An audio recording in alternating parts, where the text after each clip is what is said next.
Salam alaikum, bonjour, good morning, guten Tag. Ok.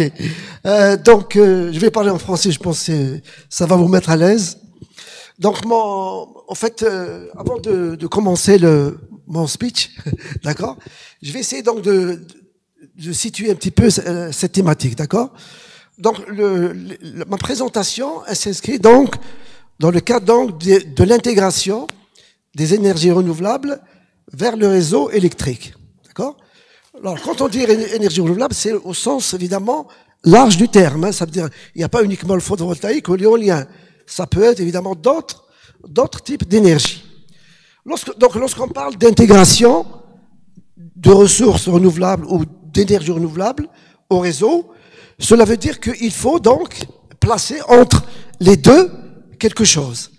Et ce quelque chose-là, c'est ce qu'on appelle l'interface qu'il faut placer donc pour permettre donc la transmission donc de l'énergie, de la ressource renouvelable vers le réseau électrique. Bien, cette interface, au cours du temps, évidemment, elle a évolué, bien sûr.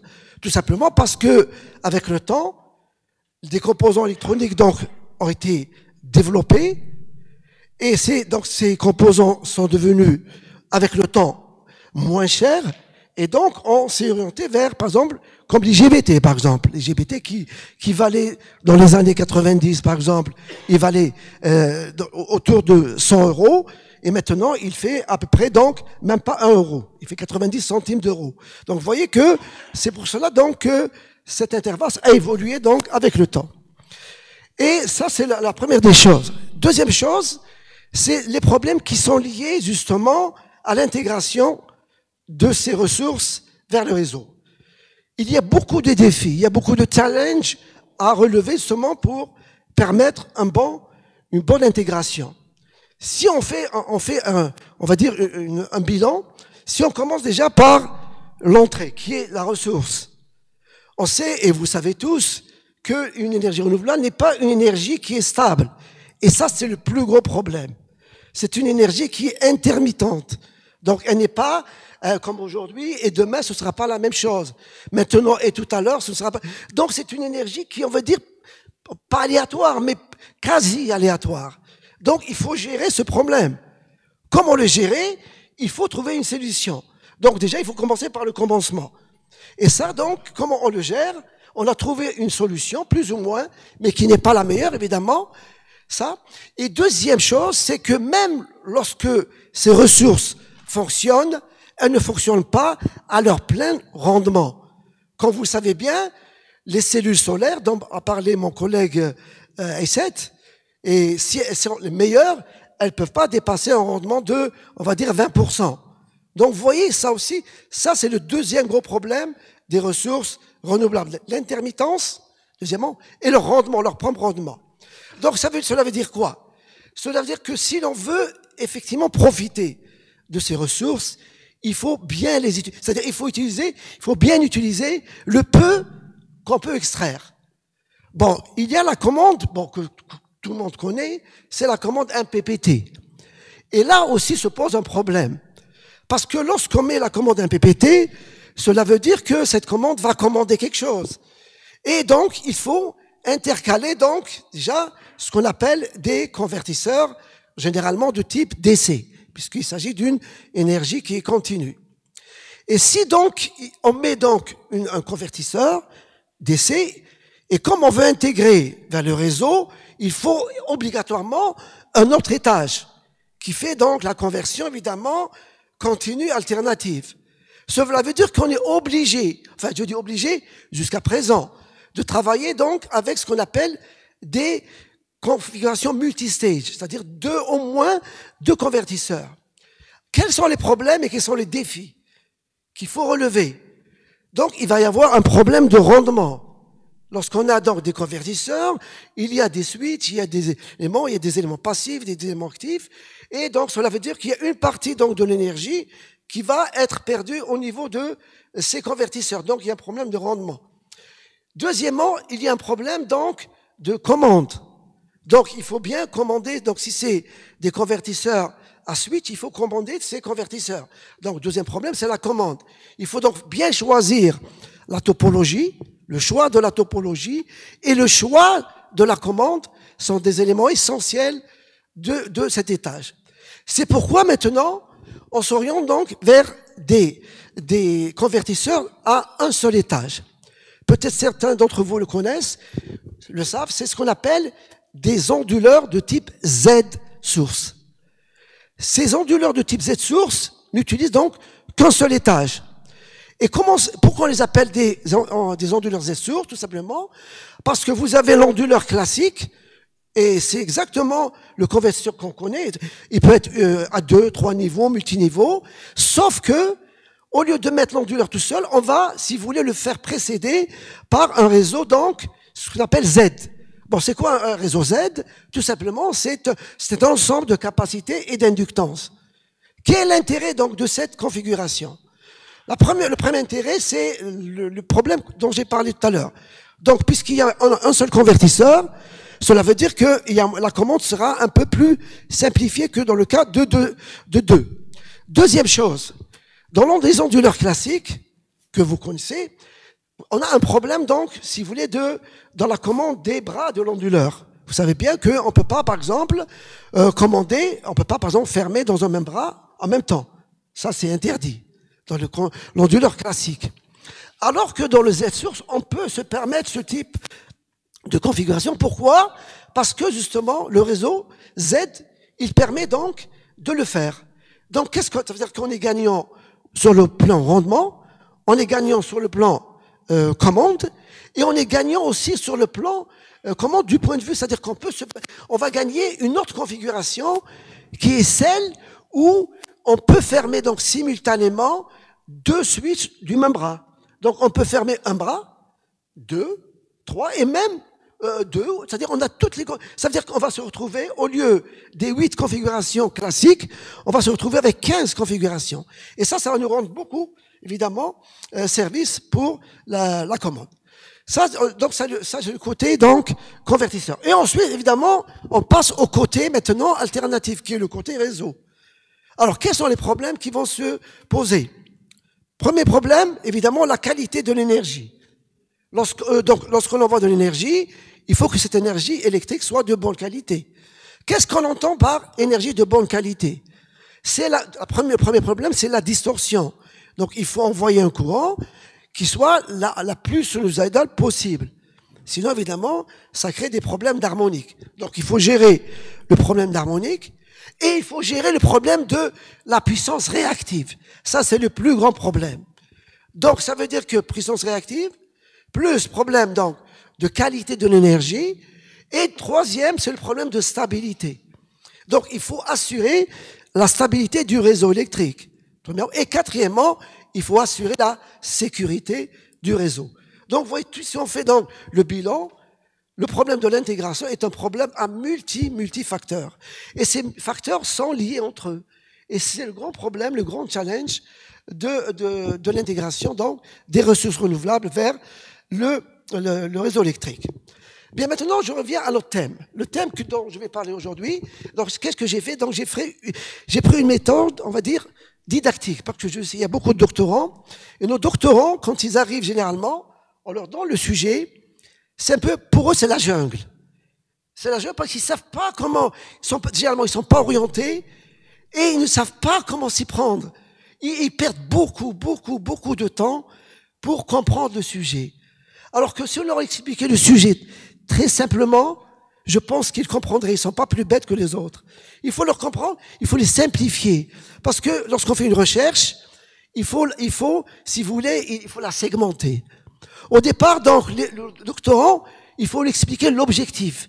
Si on lui explique pas l'objectif, il ne saura jamais si c'est pas ce qu'il doit faire.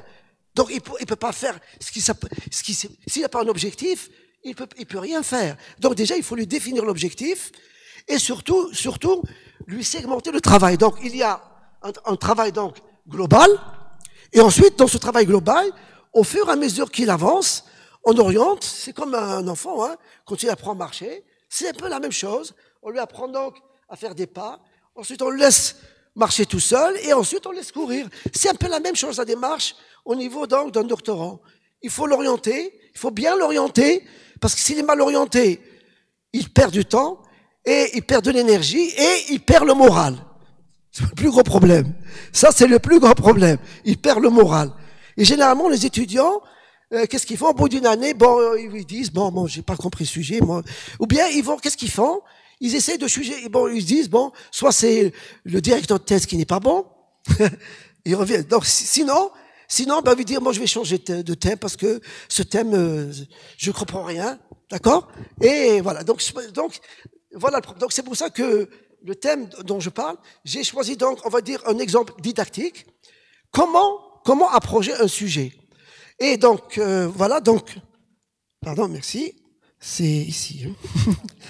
Ok. Voilà.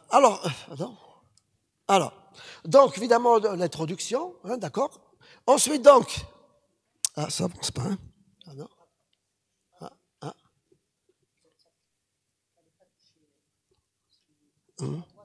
À droite, c'est qui?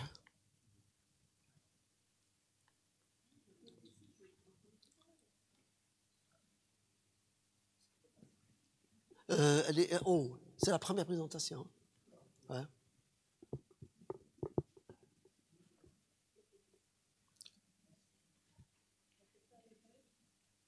C'est là, la première, hein?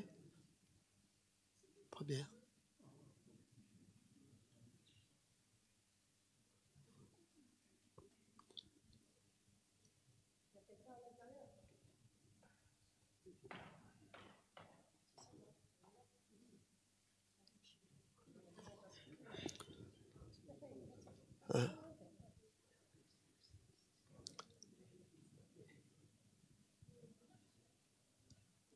Ici, oui, hein? Non, pas celui-là, soit ça. Ah, ok, oui, hein, ok. Ah, tu veux essayer pour voir? Ok, ça marche, je pense. Ok. D'accord, donc, je vais essayer d'introduire un petit peu ce thème-là, d'accord? Ensuite, donc, je vais parler donc de la structure. Alors, il s'agit d'une structure à 2 étages, hein, d'accord? Ensuite, donc, le choix donc du convertisseur, c'est important, d'accord? Et le choix donc de l'onduleur. Après, donc, je vais parler donc de la commande de ces 2 convertisseurs. Et on va donc essayer je vais montrer quelques résultats de simulation. Et enfin, donc, la validation. Et je vais conclure donc cette présentation. Une partie de ce travail donc a été soumise au journal de Renewable Energy, donc, et l'article donc va sortir donc bientôt, d'accord? Bien, allez, je vais commencer donc par l'introduction. Alors, les 2 étages, donc, je disais donc les 2 étages. Il y a l'étage donc d'essai dont je parlais tout à l'heure. Je vais commencer par l'étage donc onduleur. Généralement, c'est le plus important, d'accord? Bon, maintenant, dans les systèmes photovoltaïques, comme vous le savez, on s'oriente vers les onduleurs multiniveaux, d'accord? Alors, les onduleurs multiniveaux, bon, il y en a plein, évidemment, et il faut savoir choisir la bonne configuration. Et généralement, donc, les onduleurs multiniveaux, on les choisit, donc, il y a deux paramètres de choix, donc, de l'onduleur. Il y a le nombre de composants, bien entendu, parce qu'il est lié au rendement. Et le deuxième, c'est le nombre de niveaux qu'on peut avoir. Ça, c'est le deuxième critère, d'accord? Donc, je vais parler de ça. Ensuite, donc, je vais passer, donc, si vous voulez, donc, le deuxième problème qui se pose dans les onduleurs, c'est que comme donc, vous avez l'onduleur et à côté, vous avez donc le convertisseur DC. Et entre les deux, on met ce qu'on appelle le DC Link. Et que vous savez bien que c'est très important, évidemment, c'est de commander le DC Link. Il faut essayer donc de le maintenir. C'est quoi le DC Link? C'est la tension au bord de la capacité. Donc, il faut essayer de la réguler de manière à ce que, justement, on injecte donc le maximum de puissance au niveau du réseau. Donc, ça, c'est le deuxième problème. Et enfin, donc, je vais je vais présenter donc la configuration globale, d'accord? Et rapidement, je vais parler donc de troisième, donc, je vais parler donc du système donc qu'on a proposé justement pour estimer donc le courant de référence du courant de grille à partir donc de la régulation de la tension des links. Alors, la structure donc globale, vous la voyez ici, donc, vous avez donc, oui, le pointeur, oui, hein. Le pointeur, oui. Ah, c'est pas ça.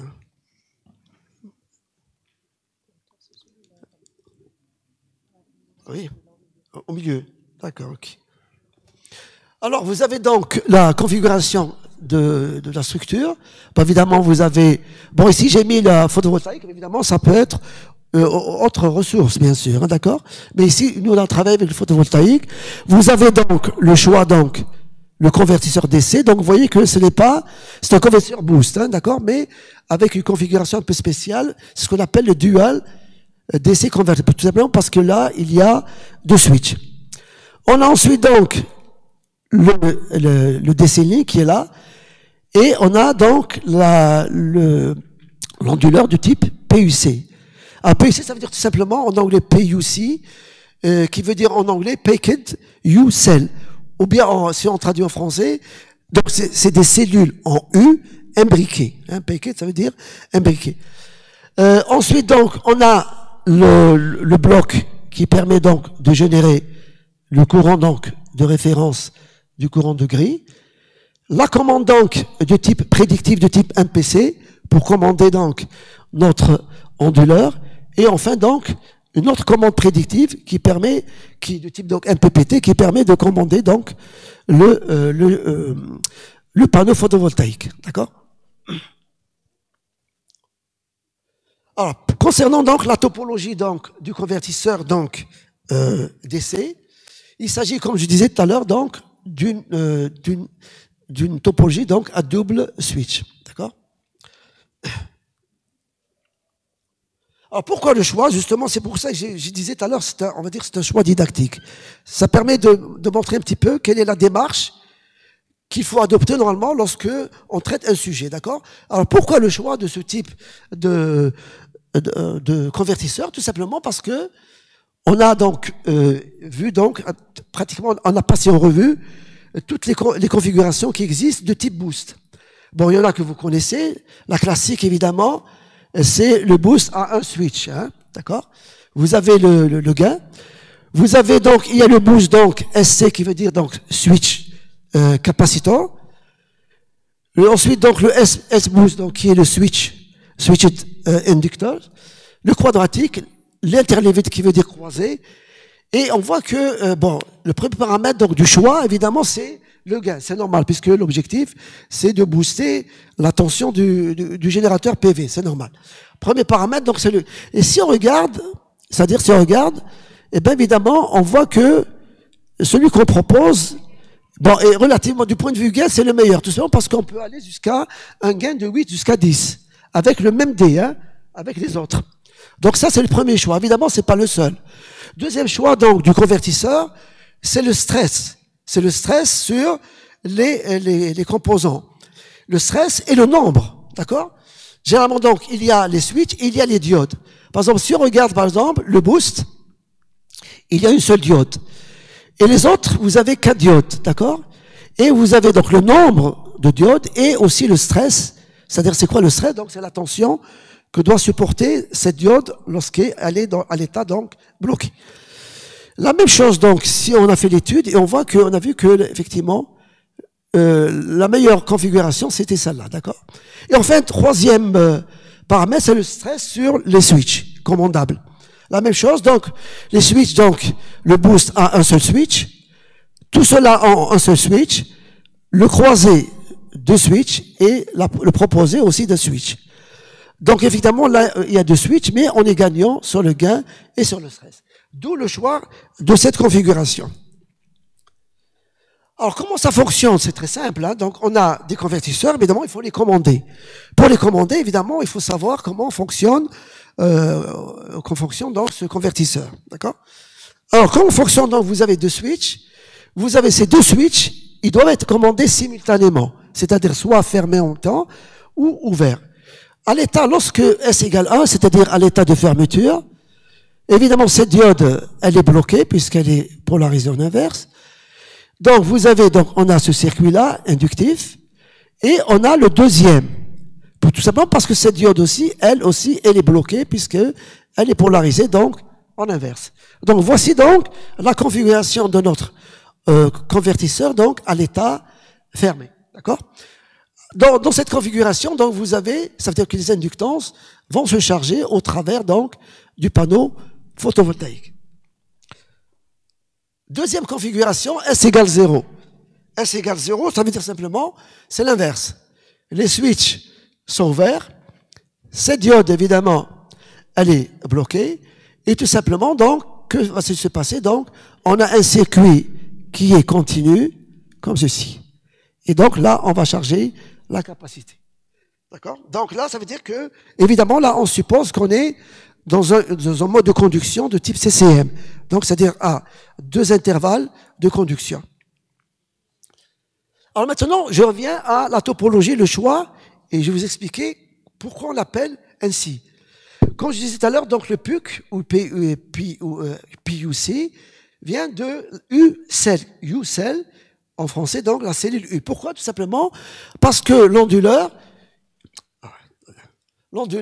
je reviens, il faut que je revienne en arrière. Ah non. Je peux revenir en arrière, là, non. J'allais trop vite, voilà. Là, donc, tout simplement parce que l'onduleur, donc, c'est une suite de cellules U, donc, qui est imbriquée. Alors, combien de cellules faut-il choisir? Évidemment, ça dépend du choix du nombre de niveaux que vous voulez. Bon, c'est-à-dire qu'évidemment, l'idée, c'est d'avoir un niveau qui est élevé. Mais le problème, comme vous le savez, c'est qu'en contrepartie, il faut avoir plus de composants, et qui dit plus de composants, complication de la commande et perte, donc, le rendement, donc, évidemment, va baisser. Nous, on a choisi, donc, on va dire, parce que ça peut aller jusqu'à 15 niveaux, hein. Nous, on a pris, on va dire, un nombre de niveaux moyen qui est de 7. Et comment on choisit, donc, le nombre de cellules? On fait une étude, et on voit que lorsqu'on choisit N cellules, il faut 2N switch. Donc, switch, ça veut dire simplement, c'est des transistors, hein, d'accord? IGBT, généralement, c'est des IGBT. Plus, donc, il faut N-1 capacité. Et si, donc, pour N cellules, dans ce cas-là, on peut avoir 2N-1 niveau. Ça veut dire que si on choisit, pour notre cas, évidemment, 7 niveaux, il faut donc prendre N égale à combien? Il faut N égale à 3. Hein, donc, on a choisi donc 3 cellules, et on a donc 6 transistors, 2 capacités, et on obtient donc, avec cette configuration à la nôtre, on obtient donc 7 niveaux. Et là, voici donc la configuration qu'on a choisie. Donc, elle est là. Donc, vous avez les 6 switches, d'accord? Et les 2 capacités. Et vous avez ici, donc, normalement, la charge dans notre cas, donc, c'est directement branché au réseau électrique, d'accord? Alors, comment faut-il commander, donc, ces switches? Ces switches, généralement, lorsqu'on prend une cellule, hein, donc on a 3 cellules, chaque cellule, donc, doit avoir, donc, une commande complémentaire des transistors. Ça veut dire que les commandes SA et SA', SB, SB', SC, S' doivent être complémentaires pour assurer la sécurité et le bon fonctionnement, donc, de cette cellule. Et autre chose qui est important, c'est, vous voyez que là, du point de vue de maintenant, bon, ici, donc, il y a une capacité, et ici, on a simplement une seule source de tension. Mais le problème, c'est pas le problème. Le problème, il faut évidemment réguler cette tension V1, et il faut réguler la tension V2. Donc, c'est déjà, on a 2 variables à réguler. V1 et V2. Et aussi, évidemment, puisqu'on se branche sur le réseau électrique, donc, on a une 3e variable qui est le courant de grille. Donc, il faut commander. Donc, déjà, on a 3 variables. Et vous savez bien que lorsqu'on a un système multivariable, bon, il y a 2 choix. Soit vous choisissez la démarche classique avec des boucles, mais là, il y a un problème pour les gens qui font de l'automatique. Lorsqu'il y a trop de boucles, ça pose un problème de bande passante, etc. Donc, ça, c'est la première démarche. La deuxième, c'est de prendre une commande qui est capable, donc, de prendre en charge les multivariables. Une des commandes la plus simple à implémenter, justement, c'est la commande prédictive. Hein, si vous voulez donc l'intérêt de la commande prédictive, le premier intérêt, c'est qu'elle peut traiter donc un système multivariable. Quel est le problème qui va se poser? Évidemment, comment on traite ce problème? On le traite au travers de ce qu'on appelle une fonction de coût. D'accord? Et cette fonction de coût, donc, on va mettre nos variables, et suivant donc l'importance qu'on donne à la variable, on va la pondérer avec un coefficient qui est plus grand. Donc, le problème qui se pose, c'est le choix de ces fonctions de poids. On reviendra tout à l'heure. Pourquoi? D'accord? Bien. Donc, je disais donc, il y a 3 variables pour l'instant, V1 et V2. Et si on regarde maintenant comment fonctionne, alors, avant de parler de ça, pardon, je voulais aussi parler du choix de ce type donc d'onduleur. Là, donc, on a fait une étude. Hein. Vous avez donc, comment on compare une topologie d'onduleur. Là aussi, donc, il y a 2 paramètres. Il ne faut pas se casser la tête. Il y a le paramètre nombre de niveaux. Et à côté, vous mettez le paramètre nombre de composants. C'est les 2 paramètres importants. Si pour le même niveau, il y a moins de composants, il faut prendre cette configuration. D'accord? Bon, la même chose, donc là, on fait une étude et on compare donc, par exemple, la configuration CHB, qu'on appelle Cascade H-Bridge. Celle-là, donc, vous avez évidemment, pour le même niveau, pour 7 niveaux, bien sûr, hein, il nous faut donc 12 switches et 3 capacités. Donc là, on a 15. Pour les diodes, ce qu'on appelle les diodes clampées, d'accord? Là, il nous faut vous avez 12 et 10. Ça fait 22 et 28. Là, ça en fait beaucoup, hein, d'accord? Pour l'hybride, la même chose, on a 10. Les capacités flottantes, on a 18. Et regardez ici, par contre, la topologie dont je viens de parler, là, la PUC, on a besoin simplement de 6 switches. Il n'y a pas de diode, on n'a pas besoin de diode. Et on a besoin d'une capacité. Pourquoi? Comme je disais tout à l'heure, parce qu'on n'a pas besoin de 2 capacités, parce qu'on remplace la capacité par une source de tension. D'accord? Alors maintenant, si on regarde quels sont les états, et on compare avec les états donc d'un onduleur classique. Comme vous le savez, donc un onduleur classique, donc il a donc 8 niveaux, d'accord? Un onduleur à 2 niveaux, enfin l'onduleur classique à 3 bras, d'accord? Ben ici c'est un peu la même chose. Hein. Donc vous avez ici donc on a 8 états et vous avez 2 états qui sont nuls. C'est un peu l'équivalent de l'onduleur à 3 niveaux. Sauf que là, vous voyez que là, on peut fabriquer nos niveaux. Vous avez 1 et 2 et 3 et 4 et 5 et 6 et les 0, 7 niveaux. Et là, le E, c'est quoi? Le E, tout simplement, il est lié donc à la source de tension. Il faut que le E soit égal à 1/3 de V1. Pourquoi? Tout simplement parce que les niveaux, si vous voulez, ils sont quantifiés avec 50. Ici, dans le choix, c'est 50. Donc, on a en haut, on a donc 50, 100 et 150. Et ensuite, le 0, bien sûr. Et en bas, donc, on a aussi, elles sont quantifiées, mais négativement. Donc, on a moins 50, moins 100 et moins 150. Donc, si on fait le total, on a 7 niveaux. C'est pourquoi, donc, si on veut obtenir, donc, une onde de bonne qualité, il faut absolument, donc, réguler, donc, non seulement V1, qui est le décénique, mais aussi réguler la tension V2. Parce que si la tension V2 ne suit pas le tiers de V1, donc on aura une onde évidemment qui est complètement raplatie et complètement distordue. Donc c'est pour ça que je disais tout à l'heure, V1 et V2 sont 2 variables qu'il faut donc commander indépendamment.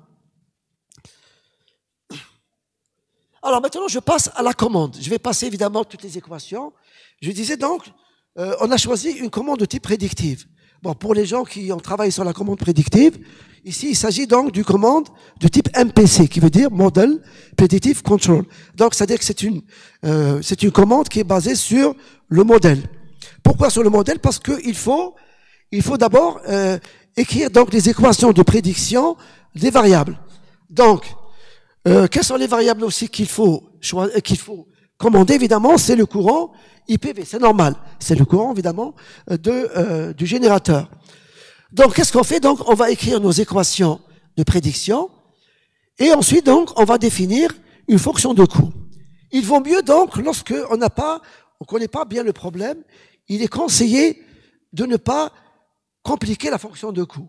Parce que lorsque vous la compliquez, vous ne pouvez plus ensuite, donc, distinguer est-ce qu'il s'agit du choix de la fonction de coût ou du choix des coefficients de pondération ou du choix carrément donc des variables. C'est pourquoi, dans un premier temps, il faut simplifier donc la fonction de coût et la prendre la plus, on va dire, la plus simple possible. Nous, donc, on a pris cette option et on a pris la plus simple possible, donc, tout simplement, le courant de référence moins, alors, vous voyez ici, donc, le gamma, tout simplement, pourquoi? Parce que le convertisseur d'essai, on a vu donc, on a deux états, enfin, deux configurations, puisque on travaille dans un mode CCM. Donc, on a la configuration 1 avec S égale 1 et on écrit l'équation de prédiction donc pour la deuxième configuration donc qui est S égale 0. Ensuite, qu'est-ce qu'on fait donc? On va échantillonner donc notre courant K, d'accord? Et on va prédire. C'est pour ça que il faut écrire les équations de prédiction. Bon, alors, comment on établit les équations de prédiction? Généralement, qu'est-ce qu'on fait? C'est la méthode la plus générale. On écrit les équations donc différentielles du circuit dans les deux états et ensuite donc on discrétise en utilisant tout simplement ce qu'on appelle l'approximation de l'air. Donc la dérivée, vous l'approximez avec une différence, d'accord? Et on obtient donc l'équation de prédiction de chacune des configurations. Et qu'est-ce qu'on fait donc pour chaque période d'échantillonnage? On va donc tout simplement, on va évaluer donc cette fonction de coût et donc pour chaque période, on va décider quelle est la configuration donc qui minimise cette fonction des coûts et on opte donc pour la prochaine période donc on choisit donc cet état. Si par exemple c'est l'état 0, ça veut dire que l'état suivant on va choisir S égale 0. Si c'est S égale 1 qui minimise cette fonction de coût, alors on choisira donc pour le prochain état, ce sera donc l'état S égale 1. D'accord? Bien, ça c'est premièrement. Bon, ici, c'est juste à titre d'information. Ici, j'ai mis pour vous expliquer un petit peu, en gros, comment ça fonctionne. Vous avez donc, c'est très simple, l'algorithme est très simple. Alors, vous allez me dire comment, parce que là, évidemment, il faut d'abord définir les équations de prédiction. Il faut mesurer, évidemment, comme toute commande un PPT, la mesure donc de VP, de IP et de VA. Ensuite, il faut donc calculer le delta V, le delta I, et écrire donc les équations de prédiction de IPV. Et là, vous avez l'algorithme d'une commande incrémentale. Alors pourquoi? Tout simplement parce que cette étape-là, c'est elle qui va nous donner le courant de référence. Donc à partir de la commande incrémentale, ayant donc le courant de référence, on a donc, puisqu'on a nos équations de prédiction, on va donc définir ce qu'on appelle deux fonctions de coût, G1 et G2. G1, c'est celle qui correspond donc à la configuration 1, et G2, c'est celle qui correspond à la configuration 0, et on va essayer de voir celle qui est la plus faible, la plus petite, et si G1 est inférieur à G0, alors on choisit S égale 1, sinon c'est l'inverse. Voilà donc, en gros, comment l'algorithme fonctionne. Donc, vous avez l'équation de prédiction, l'incrémentale, et ensuite, ayant le courant de référence, on passe donc à nos équations de prédiction et on va évaluer donc la fonction de coût pour décider s'il faut choisir S égale 0 ou S égale 1. La même chose maintenant pour le PUC. Là aussi donc on a opté pour une commande prédictive. D'accord? La même chose donc on écrit nos équations, je vous passe donc tout ça, c'est des calculs, c'est pas compliqué. Et on établit donc les équations de prédiction donc des paramètres qui nous intéressent. Donc on a V2 qui est donc, je vous rappelle donc V2, tout simplement donc c'est la tension donc qui est au bord de la capacité donc du PUC. Et c'est très important que ce V2, nous on a pris donc V2 égale à 50 volts pour avoir donc des niveaux de 50 et 100 et 150. Évidemment on peut changer le niveau bien sûr. Donc il faut réguler cette tension V2 à 50 volts, et aussi donc il faut réguler donc le courant IS par rapport donc à une valeur de référence. Et la même chose donc ici on définit donc une fonction de coût, et dans cette fonction de coût donc il y a simplement deux variables parce que trois variables ça en fait beaucoup. On a donc IS et V2. Et lorsqu'on parle de commande prédictive, évidemment la deuxième chose, il faut choisir toujours des valeurs de référence. Pour le courant donc de grille. Pour le courant de grille, donc, on a un bloc qu'on appelle bloc estimateur. C'est lui donc qui nous fournit cette valeur de référence. Et pour la deuxième variable, c'est nous qui la choisissons, puisqu'il faut obligatoirement, pour avoir 7 niveaux, il faut choisir une valeur V2 qui est le tiers, donc de V1, soit 50 volts. Donc celle-là, elle est connue. Et donc la même chose, c'est la même, on va dire, c'est la même philosophie que pour le DC. Il faut donc chaque fois, il faut évidemment discrétiser, il faut ensuite mesurer chaque fois ces variables-là, IS de K et V de K, et ensuite prédire quelle est donc la commande qui va suivre donc la valeur de référence. Donc, il nous faut donc, si vous voulez donc, choisir ce qu'on appelle les facteurs de poids. Hein, vous avez K et K2. Bon, jusqu'à présent, il n'y a pas de méthode. C'est-à-dire, il n'y a pas une méthode, on va dire, systématique du choix de ces variables. Si vous regardez les articles, pour ceux qui travaillent sur la commande prédictive, il y a eu beaucoup de méthodes. Bon, il y a des articles qui ont travaillé donc sur ce qu'on appelle les réseaux de neurones. Il y en a qui ont travaillé sur des méthodes hybrides. Il y en a qui ont travaillé sur la logique floue. Bref, tout ça pour vous dire que il n'y a pas une méthode, on va dire, systématique du choix. Et là, c'est un des deuxièmes problèmes de la commande prédictive. Il faut bien choisir ces facteurs. Pourquoi? Simplement, si vous ne les choisissez pas bien, non seulement vous n'allez pas avoir les bons résultats, mais vous pouvez, ça va jouer sur la stabilité même de votre onduleur. Donc, c'est pourquoi donc c'est très important de bien cerner le problème avant le choix de ces variables. Bon, ça c'est le bloc dont je vous parlais tout à l'heure, c'est le bloc qui permet donc d'estimer le courant de source, d'accord? Bon, on va dire quelles sont les variables qu'il lui faut. Il faut évidemment une PLL, hein, d'accord? Parce que cette PLL donc, elle va nous permettre donc de reconstituer donc, si vous voulez donc, le sinus. Et ensuite donc vous avez V1 donc c'est la tension donc décilique qui est comparée à la tension de référence. Dans ce cas-là, c'est 150 volts. Et à partir de là donc, on va sortir donc avec un produit. On a donc, où est-ce qu'il est? Donc, voilà, pardon, vous avez le IM, voilà, le IM maximum, le sinus, et on va sortir ici donc le courant donc de référence du réseau. Bon, là ici, bon, j'ai mis juste pour à titre indicatif un petit peu donc l'algorithme donc de la commande MPC. Il est très simple. Hein. Le principe c'est très simple, puisqu'on a donc une configuration où il y a 8 niveaux. Cela veut dire qu'il faut évaluer la fonction de coût pour chaque niveau pour savoir donc quelle est la configuration donc qui minimise notre fonction de coût. Donc, si du point de vue algorithmique, tout simplement, vous avez une boucle. Hein, vous avez une boucle. C'est pour ça que vous avez donc un compteur ici qui va de 0 à 7, puisqu'il y a 8 configurations. Et pour chaque configuration, donc, on va donc, si vous voulez donc, évaluer donc IS de K plus 1. On va évaluer donc V2 de K plus 1. Et donc, ensuite, donc, on va évaluer G de J pour chaque configuration. Et on va essayer de voir quelle est la configuration, donc, la plus faible. Et ayant donc la configuration la plus faible, donc, on va choisir donc le J, hein, donc, si vous voulez, l'état qui correspond à cette fonction de coût minimum. Ayant le J, donc, on choisit l'état correspondant et ayant donc cet état, on peut donc avoir les signaux de commande, donc, de l'onduleur. Bon, ça, c'est les paramètres, donc c'est pas, on va passer. Peut-être une petite remarque, juste pour voir un petit peu la performance de la commande. Bon, ici, on a pris un cas, évidemment, où on a, si vous voulez, un générateur avec donc un flux, enfin une irradiance, avec un voltage donc VMP de 107, un courant IMP de 10 et une puissance donc de 700 watts pour pouvoir donc, lorsqu'on fait des tests, on va voir est-ce qu'effectivement notre commande fonctionne correctement maintenant. C'est-à-dire maintenant on fait 2 tests. On fait le test du côté continu. Ensuite donc on passe au test du côté alternatif. Donc on va commencer par le test du côté. Bon ça c'est les paramètres on va voir tout à l'heure pourquoi.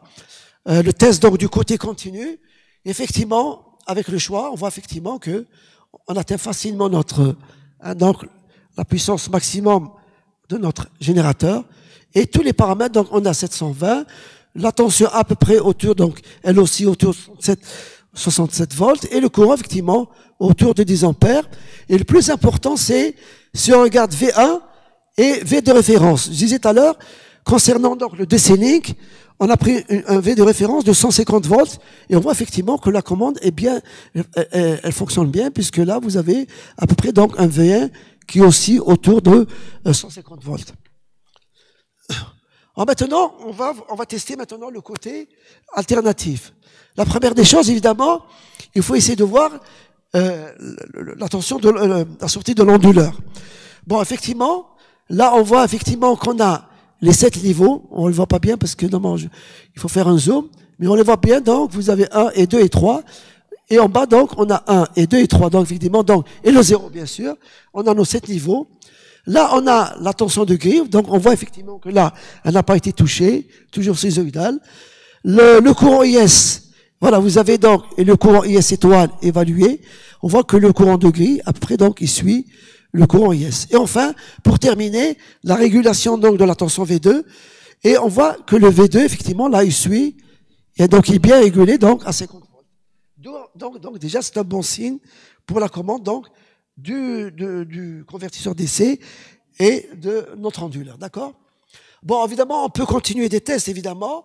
Bon, ensuite, donc, comme j'ai dit tout à l'heure, donc, lorsqu'on teste, bon, il y a plusieurs tests à faire. Vous avez le test, on veut dire, le steady state, en régime permanent, et on a le test, donc, en transitoire, ce qu'on appelle le dynamique. Et le meilleur test, le plus simple, évidemment, pour voir la dynamique, il faut changer, donc, le flux. C'est le plus simple. Donc, vous avez ici le test. Vous avez donc, on a travaillé donc, on fait changer le flux, on monte et on descend, donc 700, 1000 et 800. Et vous voyez ici, donc, qu'est-ce qu'on représente ici? Vous avez donc, le changement se fait ici, hein. Donc, vous avez à 700, on a ça. Ensuite, à 1000, voilà, et à 800. Et on essaie, j'ai fait un zoom ici pour voir un petit, alors évidemment, ici, on a le courant, donc, de grille, hein. On essaie de voir, est-ce que déjà, ici, on teste deux choses. Déjà, la première des choses, est-ce que lorsque je change le flux, vu que la puissance donc extraite va diminuer, donc normalement, mon bloc estimateur du courant de référence, normalement, il doit estimer une valeur inférieure. C'est normal. Donc, ici, donc, on peut tester déjà que lorsque le flux change, on voit que déjà, le courant donc de référence du courant de grille change. Ça, déjà, c'est un bon signe. Deuxième bon signe, c'est que le courant IS, effectivement, il suit, quel que soit le flux, il suit bien donc le courant de référence. Bon, on voit un petit peu ici donc le courant transitoire, enfin la période transitoire, d'accord. Et là, si on fait donc, on évalue à peu près, hein, on voit c'est autour après le temps de réponse, autour de 100 millisecondes, d'accord. Bon, concernant donc V2 et VI, donc là, il n'y a pas de problème. V2 toujours régulé donc à 50 volts. Et la tension donc de l'onduleur, toujours avec les niveaux, les 7 niveaux, régulés à 50, 100 et 150, d'accord? Bon, on peut évidemment encore continuer les tests, hein, d'accord? On peut faire aussi d'autres tests, hein, toujours en changeant le flux, toujours on a de bons résultats, ça marche, d'accord? Bon, évidemment, une fois qu'on a fait ça, maintenant, qu'est-ce qu'il faut faire? Et ça, juste un conseil que je donne aux doctorants, à mes doctorants déjà, je leur dis toujours, lorsque vous concevez une nouvelle commande, et c'est l'erreur qu'ils font, ils font jamais de comparaison, il faut toujours revenir, hein, il faut toujours rendre à César ce qui appartient à César. D'accord? Nous, on a toujours travaillé avec le pays, hein, on connaît le pays. Je leur dis toujours, prenez le temps de comparer au moins avec une méthode classique. C'est la moindre des choses. Eux, ils sont contents, ça marche, et hop, on écrit l'article. C'est comme ça, les docteurs. Ils sont pressés de publier. Moi, je leur dis doucement. Avant de publier, déjà, il faut aller doucement, hein, mollo. Comparez déjà, parce que si vous avez une méthode qui donne des résultats pires que la classique, ça sert à rien. Qu'est-ce que vous allez publier? Rien. Donc, vous publiez s'il y a une amélioration. Sinon, ça sert à rien. Et là, un petit peu, ils sont échaudés, là. Ils commencent déjà à réfléchir. Ah oui, effectivement, c'est une bonne idée. Il faut comparer, d'accord? Donc, là, on compare avec le pays. Et de préférence, évidemment, il faut toujours comparer dans les mêmes conditions. Je pense que c'est logique. Si vous changez les paramètres, les conditions, vous avez on ne peut pas comparer l'incomparable. Et là, effectivement, on fait donc la même chose, mais avec les pays. Et ce qui nous intéresse ici, donc, c'est toujours donc la régulation des variables. Bon, effectivement, bon, on a une bonne régulation du courant, ça marche un petit peu. Vous voyez, le pays peut rendre un service, hein, ça marche. Sauf que le pays, le problème, c'est évidemment les pics. Hein, les pics au niveau donc de la réponse, des pics qui sont très importants. Ça peut aller, je vais mettre tout à l'heure, je vais mettre des chiffres, hein, d'accord?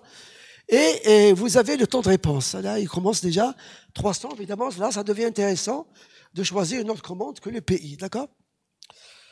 Bon, évidemment, on fait les mêmes tests, c'est bon. Et là aussi, nos étudiants, toujours, ils sont pressés. Ça marche, simulation. Mais simulation, c'est beau. Mais est-ce que maintenant, la pratique, qu'est-ce que ça donne? Encore une fois, ça se termine jamais, d'accord? Il faut passer donc, troisième étape, c'est la validation. Une commande, si elle n'est pas validée, elle ne veut rien dire. Et essayez de la valider, peut-être pas tous les tests, mais au moins avec un minimum de tests pour savoir où est-ce qu'elle est fonctionnelle. Bon, nous, évidemment, on a fait, nous, on a, à CETIF, on a le DSpace, vous avez plus à Béjaïe, vous avez le laboratoire de professeur Kiwa, vous avez encore plus de moyens, hein, Toufik. Hein, vous avez l'RT Lab, donc vous avez un luxe. Normalement, vous pouvez faire des miracles. Des miracles et des miracles. Si vous regardez les publis, les gens ne font rien. Un petit quelque chose, et avec RT Lab, ils publient des centaines. Donc, vous avez tout. Donc, normalement, vous n'avez pas d'excuses. Hein, Toufik. Ah, bah, il faut travailler, il faut retrousser les manches. On n'a rien pour rien, hein. D'accord? Donc, vous avez, bon, nous, on a des spaces, on se contente, hein. Comment dire, on se contente du peu. Donc, on a fait nos tests, effectivement. Bon, on a de bons résultats, hein, d'accord? Qu'est-ce qu'on obtient? On voit que le V1, effectivement, toujours 150 volts. J'ai pas l'échelle ici, je sais pas pourquoi l'échelle ça marche pas, mais évidemment, il y a une échelle ici, hein. Ici, donc, vous avez le VS et le IS. Et ce qui est important, tout à l'heure, je parlais tout à l'heure de puissance réactive. Je vous disais que un des problèmes, donc, de l'intégration réseau, c'est la puissance réactive. Et comment on le gère? Justement, on le gère en mettant, il faut que votre commande, il faut que le courant de grille, il faut qu'il soit en phase avec la tension de grille. Il n'y a pas 36 solutions. Hein, c'est ça, là. Donc, il faut la mettre en phase. Et effectivement, ça, c'est une bonne chose et on le voit ici, hein. Elle est pratiquement en phase, donc, et ça, donc, il n'y a pas pratiquement de puissance réactive, d'accord? Et il faut tester, évidemment, les niveaux de l'onduleur. Voilà.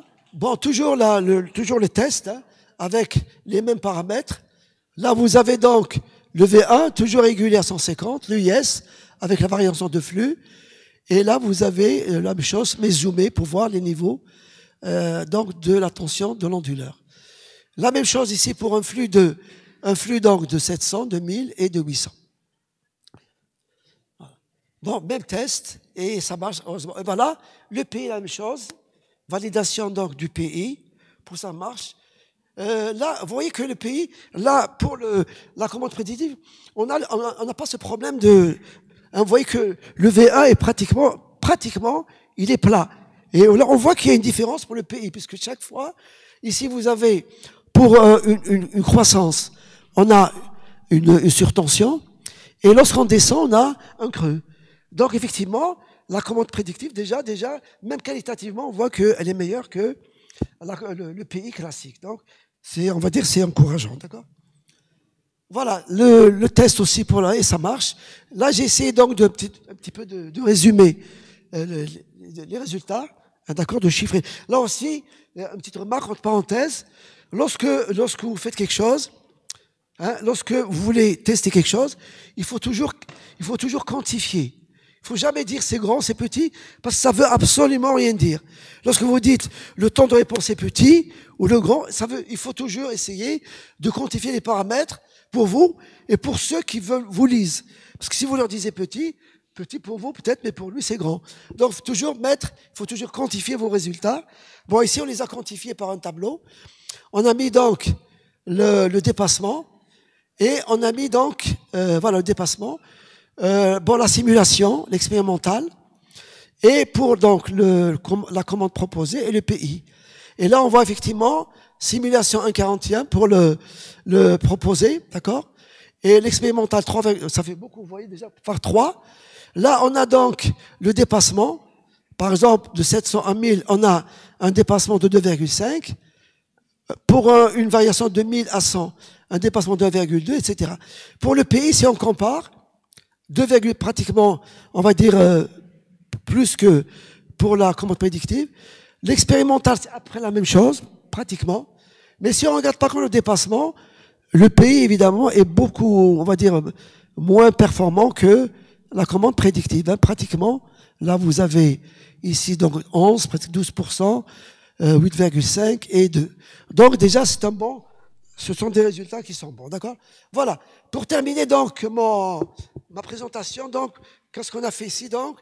On a présenté donc, j'ai présenté à titre didactique un exemple donc de conception d'un système photovoltaïque donc connecté au réseau. Ce système-là donc est constitué donc de 2 étages. Le premier étage donc c'est un convertisseur DC à 2 switches, de dual, et le deuxième donc c'est un onduleur de type PUC à 7 niveaux. Et ensuite donc là aussi on a vu comment on a réglé le problème donc de l'estimation du courant de grille en fonction de la puissance à injecter dans le réseau. Et enfin donc on a comparé les résultats de cette commande avec une commande classique de type PI. Voilà, je vous remercie pour votre attention. Merci. Merci madame.